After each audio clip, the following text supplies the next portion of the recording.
क्या आप जानते हैं कि केवल 0.24% दुनिया की जनसंख्या यहूदी है, लेकिन वे दुनिया के 30% से अधिक अरबपतियों का प्रतिनिधित्व करते हैं? ये संयोग है या क्या कुछ ऐसा है जो अधिकांश लोग पैसे के बारे में बस नहीं समझते? क्या होगा अगर मैं आपको बताऊं कि जल्दी अमीर होना किस्मत या प्रतिभा से नहीं, बल्कि प्राचीन रणनीतियों से जुड़ा हुआ है, जिन्हें कोई भी लागू कर सकता है। अगर आप उन रहस्यों को जानना चाहते हैं जिन्होंने अनगिनत सामान्य लोगों को करोड़पति बना दिया, तो अंत तक बने रहें, क्योंकि इन शिक्षाओं में से हर एक आपके वित्तीय जीवन को हमेशा के लिए बदल सकता है। अब मुझे बताइए, क्या आप पैसे के बारे में आपको जो कुछ भी सिखाया गया है उसे नष्ट करने के लिए तैयार हैं? छोटी उम्र से यहूदी सीखते हैं कि पैसा एक उपकरण है, न कि एक उद्देश्य। सच यह है कि केवल एक आय स्रोत पर निर्भर रहना कीचड़ पर घर बनाने जैसा है। सूनर और लेटर इट मे कोलैप्स। यह पूरी तरह से हमारे धन को देखने के तरीके को बदल देता है, जबकि अधिकांश लोग पैसे के पीछे इस तरह दौड़ते हैं जैसे वह एक ट्रॉफी हो। यहूदी यह समझते हैं कि पैसा केवल कुछ बड़ा बनाने के लिए एक साधन है। अगर आप केवल पैसे के लिए पैसे का पीछा करते हैं तो आप गलत खेल रहे हैं। एक पल के लिए सोचें, आप वास्तव में क्या हासिल करना चाहते हैं? वित्तीय सुरक्षा, स्वतंत्रता, एक व्यवसाय शुरू करना, प्रभाव पैदा करना? यदि आपके पास इस सवाल का स्पष्ट उत्तर नहीं है तो आप बस प्रवाह के साथ चल रहे हैं, बिना दिशा के। और क्या होता है जब किसी के पास दिशा नहीं होती? वह रुक जाता है या गोल गोल घूमता है। अब देखें कि यह व्यवहार में कैसे काम करता है। बड़े अरबपति अमीर बनने के लिए काम नहीं करते हैं, बल्कि वे कुछ मूल्यवान बनाने के लिए काम करते हैं। सैम वॉल्टन, वॉलमार्ट के संस्थापक, पैसे को एक उद्देश्य के रूप में नहीं देखते थे। इसका मतलब है कि आप हर पैसा की कद्र करते हैं और उस पर निवेश करते हैं जो वास्तव में महत्वपूर्ण है। अपने आप से पूछिए, क्या आप पैसे को उन चीजों पर खर्च करते हैं जो आपको लाभ देती हैं, या केवल तात्कालिक सुखों को संतुष्ट करती हैं? वह दुनिया का सबसे बड़ा किफायती स्टोर नेटवर्क बनाना चाहते थे, लोगों के जीवन को प्रभावित करना चाहते थे और उचित मूल्य पर उत्पाद उपलब्ध कराना चाहते थे। परिणाम, उन्होंने एक बहु अरब डॉलर का साम्राज्य बनाया। अगर वह केवल अमीर बनने के बारे में सोचते तो उन्होंने कुछ ऐसा नहीं बनाया जो इतना टिकाऊ होता।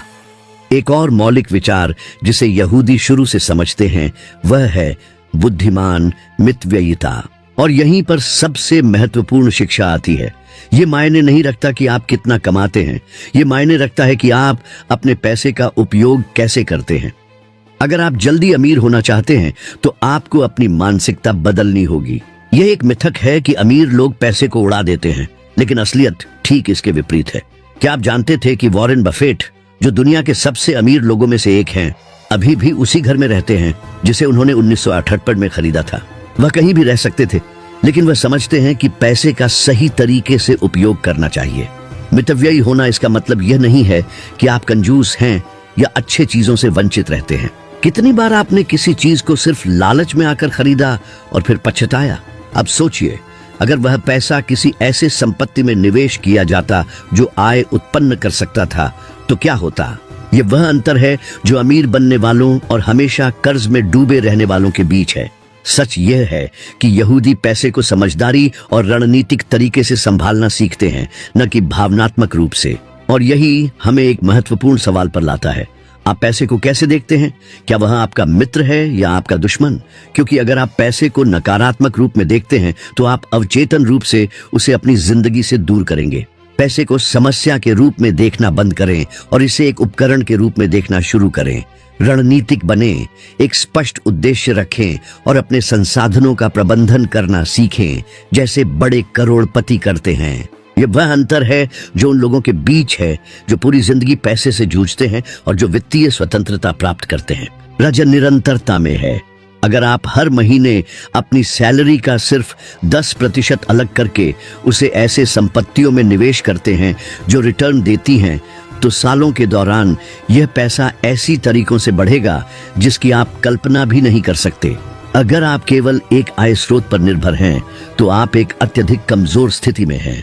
यह अधिकांश लोगों द्वारा बिना समझे किए गए सबसे बड़े गलतियों में से एक है। आपके पास एक शानदार वेतन हो सकता है, लेकिन क्या होगा अगर आपकी कंपनी लागतों को कम करने का फैसला करे, या अगर कोई अप्रत्याशित घटना आपकी वित्तीय स्थिति को पूरी तरह से बदल दे?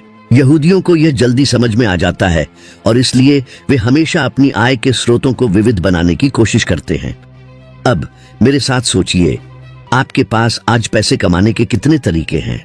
अगर जवाब सिर्फ एक है तो आप एक बहुत बड़े जोखिम में हैं। रहस्य यह है कि आप कई आय स्रोतों का निर्माण करें, चाहे वह निवेश, समानांतर व्यवसायों के माध्यम से हो या उन कौशलों को मुद्रीकरण करके जो आपके पास पहले से हैं।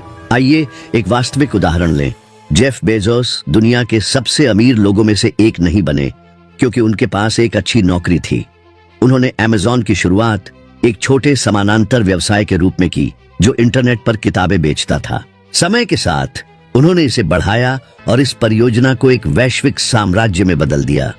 अगर वह एक सामान्य नौकरी में आराम करते तो कभी नहीं पहुंच पाते जहां वे आज हैं। यही है विविधीकरण की असली ताकत। आय को विविधीकरण के अलावा एक और रहस्य है जो कुछ लोग समझते हैं कि पैसा संबंधों के माध्यम से बहता है। यह केवल इस बारे में नहीं है कि आप क्या जानते हैं, बल्कि यह किसे जानते हैं। अगर आप कर्ज में हैं, तो जानें कि कर्ज को रणनीतिक तरीके से कैसे चुकता करें। रहस्य यह नहीं है कि एक बार में सब कुछ जानना, बल्कि यह है कि आप ज्ञान को धीरे धीरे निर्माण करते हैं। संबंध नए अवसरों, निवेशों और रणनीतिक साझेदारी के लिए कुंजी हैं। कितनी बार आपने देखा है कि किसी ने एक शानदार नौकरी पाई या एक बड़ी डील बंद की सिर्फ इसलिए क्योंकि वह सही लोगों के सर्कल में था? यह संयोग से नहीं होता। अब मैं आपसे पूछता हूं, आपने केवल सही लोगों को न जानने के कारण कितने अवसर खो दिए हैं? कल्पना कीजिए कि क्या हो सकता है अगर आप एक मजबूत और अच्छी तरह से संरचित संपर्क नेटवर्क बनाना शुरू करते। नेटवर्किंग केवल एक विवरण नहीं है, यह संपत्ति के एक स्तंभों में से एक है। और यह न समझें कि नेटवर्किंग का मतलब केवल विजिटिंग कार्ड्स का आदान प्रदान करना या लिंक्डइन पर लोगों को जोड़ना है। असली नेटवर्किंग में वास्तविक संबंध बनाना, बिना किसी उम्मीद के दूसरों की मदद करना और सही स्थानों पर मौजूद रहना शामिल है। यह एक निरंतर प्रक्रिया है। बाजार बदलता है, अवसर उभरते हैं और जो तैयार होते हैं वे सर्वोत्तम परिणाम प्राप्त करते हैं। लेकिन शायद आप अब सोच रहे हैं, मैं कहां से शुरू करूं? महान अवसर शायद ही कभी बिना किसी कारण के आते हैं, वे रणनीतिक संबंधों के माध्यम से उभरते हैं। और जब आप इसे समझते हैं तो आपकी वित्तीय वृद्धि गुणात्मक रूप से बढ़ जाती है। तो अब मैं आपसे एक सवाल पूछता हूं, आपने कितनी अवसरों को इसलिए छोड़ दिया क्योंकि आप विफलता से डरते थे? कितनी बार आपने किसी निवेश, व्यापार या नए अनुभव से इसलिए बचा क्योंकि आपको लगा कि यह गलत हो सकता है? और यहाँ एक महत्वपूर्ण बिंदु है, नेटवर्किंग केवल प्रभावशाली लोगों को जानने के बारे में नहीं है, बल्कि यह उनके लिए एक मूल्यवान व्यक्ति बनने के बारे में है।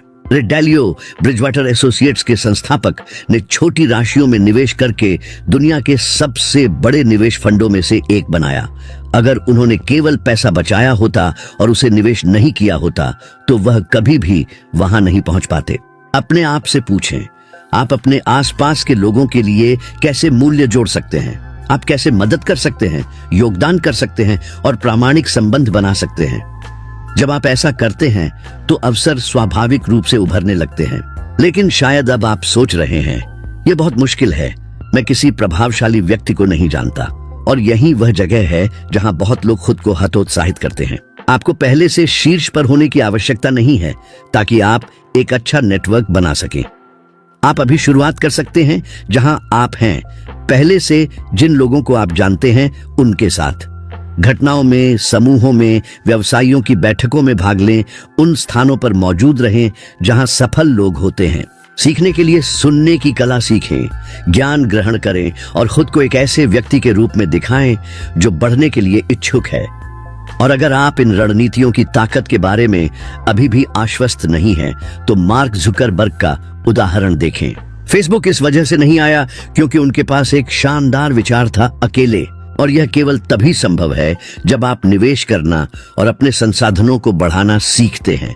और यही एक महत्वपूर्ण सिद्धांत आता है, मास्टर। मेरी वित्तीय यात्रा की शुरुआत में मैंने एक ऐसा निवेश किया जो वादा करता हुआ दिखाई दिया। मैंने एक महत्वपूर्ण राशि निवेश की और अनुभव की कमी के कारण लगभग सब कुछ खो दिया।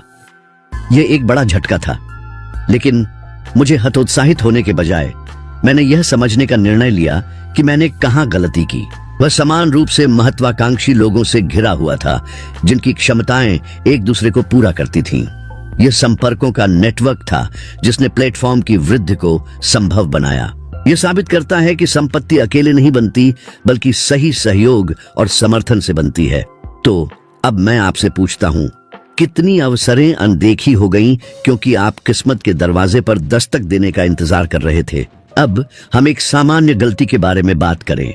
बहुत से लोग मानते हैं कि पैसे को बचत में रखना भविष्य के लिए समृद्धि सुनिश्चित करने के लिए पर्याप्त है, लेकिन सच्चाई यह है कि पैसे को बिना काम के छोड़ देना सबसे बड़ी गलतियों में से एक है। अगर आप आर्थिक रूप से बढ़ना चाहते हैं तो आपको पहल करनी होगी। नए आय स्रोत बनाएं, अपने संपर्कों का नेटवर्क मजबूत करें और हमेशा उन संभावनाओं के प्रति सतर्क रहे जो आपके आसपास उभर सकती हैं। अब मैं आपसे पूछता हूं, क्या आप पैसे के गुलाम बनकर हर दिन और ज्यादा काम करके सिर्फ बिल चुकाने के लिए रहना चाहते हैं, या आप पैसे को अपने लिए काम करने के लिए सीखना चाहते हैं? क्योंकि सच एक ही है, जो व्यवसायों का खेल जीतता है वही संपत्ति का खेल जीतता है। अगर आप जो कमाते हैं वह सब खर्च कर देते हैं तो आप वित्तीय स्थिरता की जीवन शैली जीने के लिए अभिशप्त हैं। यह अधिकांश लोगों द्वारा किए जाने वाले सबसे बड़े गलतियों में से एक है। वे कड़ी मेहनत करते हैं, वेतन प्राप्त करते हैं और कुछ ही दिनों में वे इसे बिलों, मनोरंजन और आवेगपूर्ण खरीदारी में खर्च कर देते हैं। और इस तरह यह चक्र महीने दर महीने, साल दर साल दोहराया जाता है। लेकिन एक शक्तिशाली सिद्धांत है जिसे यहूदी लोग बहुत अच्छे से समझते हैं। पैसा आपके लिए काम करना चाहिए, न कि इसके विपरीत। असल में अधिकांश लोग पैसे को इस रूप में नहीं देखते। कई लोग मानते हैं कि अधिक पैसा पाने के लिए उन्हें अधिक घंटे काम करने, अधिक शारीरिक प्रयास करने या अधिक जिम्मेदारियां निभाने की जरूरत है। लेकिन यह सोच सीमित है। संपत्ति प्राप्त करने का असली तरीका यह है कि पैसे को अधिक पैसा उत्पन्न करने दें, बिना आपको लगातार प्रक्रिया में शामिल हुए। अगर कुछ ऐसा है जो आपके मन में हमेशा रहना चाहिए तो वह यह है कि कोई भी व्यक्ति आपसे वह ज्ञान नहीं छीन सकता जिसे आपने प्राप्त किया है। जितना अधिक आप पैसे के बारे में सीखते हैं, उतना अधिक आपके पास अपने वित्तीय जीवन पर नियंत्रण होता है। यह एक यहूदी सिद्धांत है जो सिखाता है कि पैसों का एक हिस्सा एक विशिष्ट उद्देश्य के लिए अलग किया जाना चाहिए, चाहे वह निवेश के लिए हो या दूसरों की मदद करने के लिए। धन के संदर्भ में इसका मतलब है कि आपकी आय का एक हिस्सा वित्तीय वृद्धि के लिए आवंटित किया जाना चाहिए। यह स्टॉक्स, रियल एस्टेट फंड, निजी व्यवसायों या किसी अन्य संपत्ति के माध्यम से हो सकता है जो रिटर्न उत्पन्न करता है। लेकिन यह इतना शक्तिशाली क्यों है? क्योंकि यह आपकी मानसिकता को बदलता है। आप पैसे को अब एक उपकरण के रूप में देखने लगते हैं, न कि एक साधारण आय के रूप में जो आता है और जाता है। आप रणनीतिक निर्णय लेना शुरू करते हैं, आवश्यक खर्चों को गैर आवश्यक खर्चों से अलग करना सीखते हैं और आर्थिक विकास के एक सकारात्मक चक्र को बनाना शुरू करते हैं। पैसा समय के साथ मुद्रास्फीति के कारण अपनी मूल्य खो देता है। जो आज एक विशिष्ट वस्तु को खरीदता है वह कुछ वर्षों में बहुत कम खरीद पाएगा। इसलिए यहूदी हमेशा बुद्धिमानी से निवेश करने के तरीके तलाशते हैं ताकि उनके संसाधन हमेशा बढ़ते रहें। और अगर आप अभी भी निवेश के प्रभाव पर संदेह कर रहे हैं तो उन लोगों के मामले को देखें जिन्होंने शून्य से शुरुआत की और केवल इस सिद्धांत को समझकर संपत्ति बनाई। लेकिन शायद आप सोच रहे होंगे, मैं कहां से शुरू करूं? उत्तर सरल है, छोटे से शुरू करें, लेकिन अभी शुरू करें। निवेश करने के लिए बहुत पैसा होने का इंतजार न करें। जो आज कम लगता है वह भविष्य में एक बड़ी संपत्ति बन सकता है। और यहीं पर लोगों की सबसे बड़ी गलती है। वे मानते हैं कि निवेश शुरू करने के लिए उन्हें बहुत पैसा कमाना चाहिए, लेकिन यह एक भ्रम है। अगर आप 1000 रुपये को सही से नहीं संभाल सकते तो आप 1,00,000 रुपये को भी सही से नहीं संभाल पाएंगे। मुद्दा रकम में नहीं, बल्कि अनुशासन और रणनीति में है। यहूदी अपने बच्चों को शुरू से यही सिखाते हैं। पैसे को संभालना एक कौशल है जिसे कोई भी सीख सकता है, बशर्ते वह अपनी मानसिकता बदलने के लिए तैयार हो। चुनाव आपका है। लेकिन एक बात तो निश्चित है, दुनिया के सबसे अमीर लोग वहां सिर्फ इसलिए नहीं पहुंचे क्योंकि उन्होंने कड़ी मेहनत की। वे वहां पहुंचे क्योंकि उन्होंने खेल को समझा और पैसे का इस्तेमाल एक उपकरण के रूप में किया। अगर वे कर सके तो आप भी कर सकते हैं। आपके और उनके बीच केवल एक अंतर है, ज्ञान और कार्रवाई। तो आप इस जानकारी के साथ क्या करेंगे? आर्थिक सफलता की सबसे बड़ी रुकावट बाजार, अर्थव्यवस्था या सरकार में नहीं है, वह आपके दिमाग में है। असफलता का डर, अनजाने से असुरक्षा और जोखिम को संभालने में कठिनाई, ये असली कारण है जिनकी वजह से अधिकांश लोग कभी अमीर नहीं बन पाते। जबकि कई लोग एक स्थिर नौकरी की सुरक्षा तलाशते हैं। असली मिलियनियर्स और बिलियनियर्स बिना डर के पैसे के खेल को खेलना सीखते हैं, क्योंकि अंत में जो खोने से डरता है वह कभी सच्चे तरीके से नहीं जीतता। जो लोग अमीर बनते हैं और जो वित्तीय नाकामियों में फंसे रहते हैं, उनके बीच का बड़ा अंतर इस बात में है कि वे जोखिमों से कैसे निपटते हैं। अधिकांश लोग किसी भी नुकसान की संभावना से बचते हैं और इसलिए वे कभी भी असली विकास का अनुभव नहीं करते। लेकिन यहूदी समझते हैं कि असफलता प्रक्रिया का हिस्सा है। क्या आपने कभी महसूस किया है कि जिन अधिकांश सफलता की कहानियों को हम जानते हैं, उनमें जीत से पहले कई बार गिरना शामिल होता है? यह संयोग से नहीं होता। असफलता एक कठोर गुरु है, लेकिन यही सबसे मूल्यवान पाठ सिखाती है। अगर आप सफल व्यवसायियों, निवेशकों और नवप्रवर्तकों की कहानियों का विश्लेषण करेंगे तो आपको एक पैटर्न मिलेगा। वे सभी कठिनाइयों से गुजरे, गलतियां की और चुनौतियों का सामना किया, लेकिन उन्होंने हार मानने के बजाय इन बाधाओं का उपयोग अगले स्तर तक पहुंचने के लिए किया। थॉमस एडिसन ने बल्ब बनाने से पहले हजारों बार असफलता का सामना किया। स्टीवन स्पीलबर्ग को कैलिफोर्निया फिल्म स्कूल से 3 बार रिजेक्ट किया गया था, इससे पहले कि वह इतिहास के सबसे महान निर्देशकों में से एक बने। खुद एलोन मस्क ने असफल प्रोजेक्ट्स में लाखों गंवाए थे, इससे पहले कि उन्होंने टेस्ला और स्पेसएक्स जैसी बिलियनियर कंपनियां बनाई। अब सोचिए, जब अधिकांश लोग असफल होते हैं तो क्या करते हैं? वे हार मान लेते हैं। वे कहते हैं यह मेरे लिए नहीं है और आरामदायक जोन में वापस चले जाते हैं।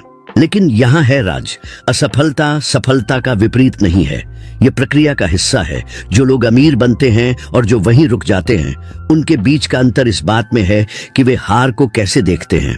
अमीर लोग असफलता को एक सीख, एक अवसर के रूप में देखते हैं जिससे वे और मजबूत और स्मार्ट बन सकते हैं। गरीब लोग इसे हार मानने के संकेत के रूप में देखते हैं। मैंने खुद इसका अनुभव किया है। मैंने और अधिक अध्ययन किया, जोखिम प्रबंधन के बारे में सीखा और अगले अवसर पर बेहतर विकल्प चुने। कुछ वर्षों बाद इस सीख ने मुझे मेरे जीवन का एक बेहतरीन सौदा बंद करने में मदद की, जिससे मेरी पूंजी कई गुना बढ़ गई। अगर मैंने पहले गलती पर हार मान ली होती तो मैं यहां तक नहीं पहुंचता। और यहां एक और बड़ा मानसिकता का फर्क आता है। अमीर लोग समझते हैं कि वित्तीय सफलता एक अकेले बड़े फैसले से नहीं आती, बल्कि समय के साथ छोटे समझदारी वाले फैसलों की श्रृंखला से आती है। अगर आप सोचते हैं कि आप एक चमत्कारी निवेश या समृद्धि के लिए कोई शॉर्टकट पाएंगे, तो आप गलत सोच रहे हैं। असली सफलता निरंतरता, अनुशासन और हर गलती से सीखने की क्षमता से आती है। लेकिन शायद अब आप सोच रहे हैं, मैं जोखिमों को बेहतर तरीके से कैसे संभाल सकता हूं? उत्तर सरल है, आपको इन्हें अनुभव करना होगा। और मैं यह नहीं कह रहा हूं कि आप बिना सोचे समझे निवेश करना शुरू कर दें या अपना सारा पैसा किसी अनिश्चित चीज में लगा दें। मैं कह रहा हूं कि आपको गणना किए गए जोखिमों का सामना करना शुरू करना होगा। अगर आपने कभी निवेश नहीं किया है तो छोटी राशि से शुरुआत करें। अगर आपको उद्यमिता से डर लगता है तो एक साइड प्रोजेक्ट शुरू करें। अगर आप सार्वजनिक रूप से बोलने से डरते हैं क्योंकि आप गलती करने से डरते हैं, तो एक छोटे समूह के साथ शुरुआत करें। महत्वपूर्ण यह है कि आप अपनी आराम क्षेत्र से बाहर निकलने की आदत डालें और अज्ञात की असुविधा से निपटना सीखें। और यहाँ एक महत्वपूर्ण बिंदु है, जितना अधिक आप जोखिम का सामना करते हैं, उतना ही आप इसके साथ आरामदायक हो जाते हैं। समय के साथ जो पहले डरावना लगता था, वह स्वाभाविक हो जाता है। यहूदी अपने बच्चों को जल्दी से यह सिखाते हैं कि गलती करने से डरने की जरूरत नहीं है। वे यह समझते हैं कि प्रयास करना, विफल होना और फिर से प्रयास करना जीवन का हिस्सा है। इस बीच कई अन्य संस्कृतियां यह सिखाती हैं कि गलती करना शर्मनाक है, कि विफलता का मतलब है कि आप पर्याप्त अच्छे नहीं हैं। यह मानसिकता का अंतर परिणाम में बड़ा फर्क डालता है। और अगर विफलता से बचने के बजाय आप इसे ऊपर उठने के लिए एक कदम के रूप में सीखते। अगर आप वित्तीय स्वतंत्रता हासिल करना चाहते हैं तो आपको अपनी मानसिकता बदलनी होगी। आपको जोखिमों को संभालना सीखना होगा और सबसे महत्वपूर्ण ये समझना होगा कि विफलता का मतलब हारना नहीं है। इसका मतलब है कि आप प्रयास कर रहे हैं, सीख रहे हैं और मजबूत हो रहे हैं। अगर कोई एक तत्व है जो उन लोगों को अलग करता है जो संपत्ति जमा करते हैं और उन लोगों को जो अपनी पूरी जिंदगी बिलों का भुगतान करने के लिए संघर्ष करते हैं, वह तत्व ज्ञान है। पैसा हमेशा उन लोगों की ओर बहता है जो इसे प्रबंधित करने, बढ़ाने और सुरक्षित करने का तरीका जानते हैं। और यहाँ एक सच है जिसे बहुत से लोग नजरअंदाज करते हैं। सबसे बड़ा संपत्ति जो आपके पास हो सकती है वह एक स्थिर नौकरी, एक खुद का घर या एक बड़ा संपत्ति नहीं है। सबसे बड़ा संपत्ति आपकी सीखने और वित्तीय ज्ञान को लागू करने की क्षमता है। वास्तविकता यह है कि कोई भी जन्म से पैसे प्रबंधित करना नहीं जानता है, लेकिन यहूदी समझते हैं कि यह एक कौशल है जिसे जल्दी सीखा जा सकता है और सिखाना चाहिए। क्या आपने देखा है कि कई समृद्ध परिवार पीढ़ियों से समृद्ध रहते हैं जबकि अन्य लगातार आर्थिक संघर्षों के चक्र में फंसे रहते हैं? यह संयोग से नहीं होता। वित्तीय शिक्षा पीढ़ी दर पीढ़ी मुंतकल होती है, जिससे एक गुणात्मक प्रभाव उत्पन्न होता है जो निरंतर समृद्धि सुनिश्चित करता है। अब मैं आपसे पूछता हूँ, आप अपनी सप्ताह की कितनी देर पैसे के बारे में सीखने के लिए समर्पित करते हैं? अगर उत्तर कोई समय नहीं है तो इसे अब बदलने की जरूरत है। वह असल में जो अमीरों और गरीबों को अलग करता है वह यह नहीं है कि उनके पास आज कितना पैसा है, बल्कि यह है कि वे इसके साथ क्या करते हैं। अपनी वित्तीय स्थिति को बदलने का राज सक्रिय रूप से ज्ञान प्राप्त करने में है। क्या आपने कभी सोचा है कि दुनिया की सबसे ज्यादा बिकने वाली किताबें वित्तीय विकास के बारे में क्यों हैं? क्योंकि जो लोग इस ज्ञान की महत्वता को समझते हैं वे इसे प्राप्त करने के लिए सब कुछ करते हैं। वह अंतर जो एक व्यक्ति जो न्यूनतम वेतन कमाता है और एक व्यक्ति जो एक वित्तीय साम्राज्य बनाता है में शायद ही कभी किस्मत होती है। यह उस पर निर्भर करता है कि वे क्या जानते हैं और क्या लागू करते हैं। और यही वह बिंदु है। ज्ञान बिना क्रिया के कोई मूल्य नहीं रखता।